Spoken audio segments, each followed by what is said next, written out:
How to add song to Instagram post after posting it.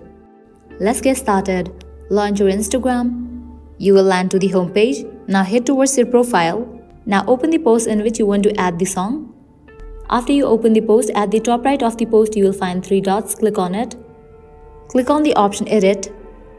Over here you're gonna get different options such as add location, tag people, edit text, but there's no such option to add song. So what you can do is you can upload this post to story along with the song. For that you can click on the share icon. Click on this add to story option. Now at the top right you will find different icons. Click on this music icon. Now over here you're gonna find tons of songs options. Likewise at the top you'll see this search box. Over here you can just type in the name of the song that you want to add in the post. After you add the song, you are able to select the template. Likewise, by tapping on this icon, you can choose the clip duration.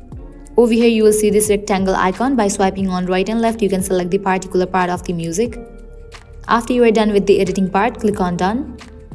Now you can click on this option of your story and upload it. So right now, this is the way to add song to Instagram post after posting it.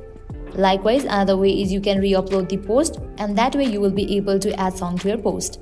So these are the ways to add song to Instagram post after posting it. At the end, if you guys find this video helpful, don't forget to like, share and subscribe. Thank you.